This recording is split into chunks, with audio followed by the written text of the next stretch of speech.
祖国完全统一的历史任务一定要实现，也一定能够实现。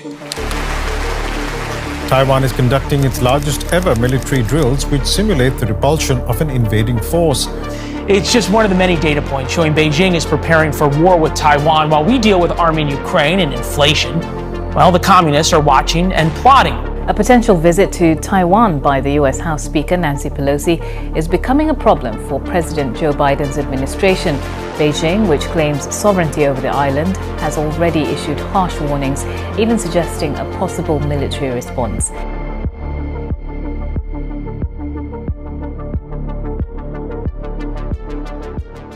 Hi everybody! In the past 1 week, the US-China tensions reached peak levels and it sent shockwaves all across the world, concerning the face-off of two of the most powerful military forces in the world. And the reason for this tension was the Asia visit of Miss Nancy Pelosi. She is the Speaker of the United States House of Representatives and was about to be the highest-ranking US official to visit Taiwan since 1997. And this visit plan itself has enraged the dragon so much that Xi Jinping outright warned President Biden. Military drills were being conducted by China and Taiwanese army, and the situation is so intense that every single media house is keeping an eye on this matter, because this scenario could within a blink of an eye escalate to a World War III situation itself. Speculation around a possible trip to Taiwan by U.S. House Speaker Nancy Pelosi has triggered another warning from China. CNN reporting that Speaker Pelosi is expected to visit Taiwan, citing unnamed Taiwanese and U.S. officials down in D.C. House Speaker Nancy Pelosi is kicking off a closely watched trip to Asia, and the big question is whether she will visit Taiwan. That is a prospect that has rattled nerves in Washington and Beijing. So in this recap episode, let's try to understand, in spite of Taiwan being a different country with its own army, with its own government and a flag, why does China still consider Taiwan to be a part of its mainland? What is so special about this tiny island that Chinese are willing to wage a war against the American military itself? And most importantly, this is a story that dates back to 1945. During that time, the World War II had just ended and the Japanese had surrendered and given up control over China. And after the nightmare of the Japanese rule, the Republic of China officially began ruling Taiwan with the consent of its allies, which were the US and the UK. And even historically, Taiwan was a part of China since the 17th century. But in the next 5 years, a massive civil war broke out in China, and the then leader Chiang Kai-shek's troops were beaten by the communist leader Mao Zedong. This is when Chiang Kai-shek and his remaining people fled to Taiwan in 1949. This group then independently started ruling Taiwan and dominated the Taiwanese politics for the next 50 years until the year 2000. This is when, finally, democracy was established in Taiwan. And this history is the reason why China, by default, considers Taiwan to be a part of the Chinese mainland. So the question is, just because a leader considers it to be a part of the mainland, why would they invade, right? Putin also essentially laid claim to Ukraine. After weeks of warnings, the Russian invasion of Ukraine has begun. But this is about more than tanks and troops and artillery. This is about power. You get the point, right? This is the reason why the world considers the Chinese invasion of Taiwan very, very seriously. But this is not it. China is so serious about this that in 2005, they came out with something called the Anti-Secession Law. And in this law, there are 3 sentences that make it very, very clear that China wants Taiwan by hook or crook. And these are the 3 sentences. Taiwan is a part of China and the state shall never allow the Taiwan independent secessionist forces to make Taiwan secede from China under any name or by any means. Number 2. Solving the Taiwan question and achieving national reunification is China's internal affair, which subjects to no interference by any outside forces. And it even says that if Taiwan declares independence, China shall employ non-peaceful means and other necessary measures to protect China's sovereignty and territorial integrity. So now the question over here is, this law was made in 2005, right? It's been 16 years now. So why is this a concern for the world now? Well, ladies and gentlemen, that is because China's military strength has grown exponentially in the past 30 years. Secondly, China has already started flying its planes near Taiwan. Reuters actually made this beautiful, easy to understand visual of how China has constantly been crossing the lines. If you see this is the median line of Taiwan, as in it is supposed to be Taiwan's territory and military planes are not supposed to enter this space without their permission. But you see these red lines? This is the Chinese military frequently crossing this line. Not once, not twice, but hundreds of times in the past few years. and this frequency has only been increasing with time. But now the question over here is, Taiwan is such a small country, right? And if you compare both their armies, China has 10 times more ground force, 8 times more naval destroyers, and 30 times more submarines. Then why didn't China attack Taiwan till now? Well, that is because Taiwan has been backed by none other than the United States itself. When President Biden was asked if he would come to rescue Taiwan if China attacked, Biden openly said yes and yes and stated that America has a commitment to do that. And that kind of upset China. So if China attacks Taiwan, according to President Biden, the US will intervene, which means what?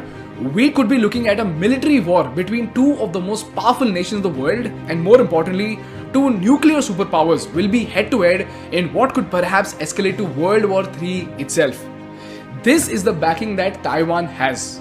Now this begs the question, what is so special about this little island called Taiwan that the United States of America itself is willing to take such a big risk to go head on with China?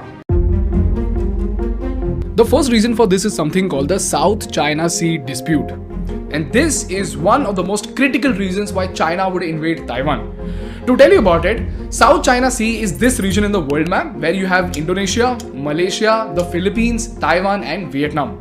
And this is by far one of the most important regions in the world. Why?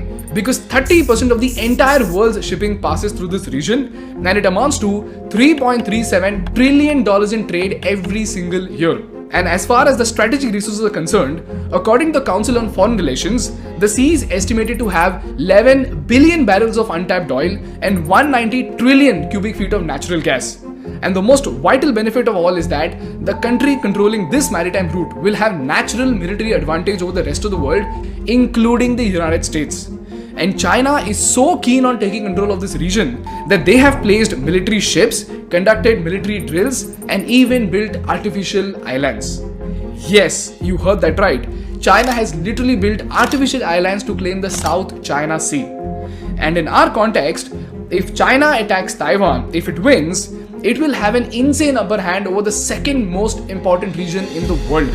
And this region gives them more control over a plethora of resources, a strategic military advantage, and most importantly, dominance over this $3 trillion trade route. Secondly, for the US, it is a question of reputation and safety. Reputation because if the US does not defend Taiwan, then the rest of the countries that the United States has signed a defense pact with, like Japan and other countries, including the NATO allies, will be extremely offended. And thirdly, we have the critical aspect of the semiconductor crisis and a giant Taiwanese company called TSMC. For those who don't know, semiconductors are by far one of the most important components in the world. This is because they are used in almost every single gadget that you use, starting from your mobile phone to your oven to your lights to even your automobiles. And fun fact is that if you look at the market share of the semiconductor contractors all across the world, you will see that while China stands at 6%, South Korean manufacturers stand at 17%, rest of the world stands at 13%, Taiwan alone has a market share of 63%. And in that also, TSMC alone commands a market share of 54%. It's the world's largest foundry that counts major technology firms such as Apple, Qualcomm and Nvidia. And all the major car makers around the world, including Volkswagen, Ford Motors and Toyota Motors, are super dependent on Taiwan for its semiconductors. Furthermore, replicating the manufacturing of semiconductors is an extremely costly, tedious and time-consuming process that involves thousands of complicated procedures. And if you remember from our semiconductor episode, I said that the world is dangerously dependent on Taiwan for semiconductors. Why? Because this is what happened in 2020. Massive worldwide chip shortage. Earnings being cut by up to $2 billion. We don't have these chips, we're in trouble. There's a lot of reasons why this is happening right now. We still expect that through 2023 that we're still going to be facing supply shortages. This is the reason why the United States is extremely concerned about Taiwan and takes its commitment to protect it very, very seriously. Like I said, not because human beings are in trouble, but because there is a rival superpower that might rise to power. This is the reason why the entire world is extremely worried about the China-Taiwan conflict. And even the slightest miscalculation can escalate this to a World War III itself. Furthermore, because the world is already suffering due to the Russia-Ukraine war, if this war happens now, it would be a nightmare for the world economy itself. And this brings me to the most important part of the episode, and that is, how will this China-Taiwan scenario affect India, and what are the study materials to help you dig deeper into this conflict? Moving on, the first thing you need to understand is that India is an ally of both US and Taiwan. And regardless of whether China attacks Taiwan or takes it peacefully, it could be a disaster both for India and the world itself.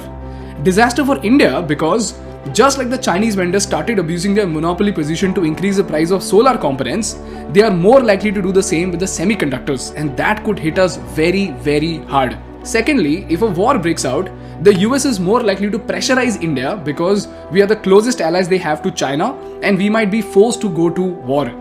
This is because during such critical times, the United States often puts forth a condition saying that if you don't support us, you are by default against us. And that could put us in a catch-22 situation. So all we can hope for is that all of these wars settle down and we never come to this situation. Moving on to the study materials, the first thing you need to study about is how has China played games with the solar component supply and how much India needs to up its game with the semiconductors. For this, I am attaching the link to our old video and a few documents to help you understand this concept better. Secondly, I am attaching the link to a Reuters investigation report which actually made a scenario study of what all could happen if the invasion of Taiwan happens and how the forces of the world would engage in warfare. Read through it and you will understand how international relations and power works. And lastly, I am attaching a document written by an expert that actually talks about the war plans of China.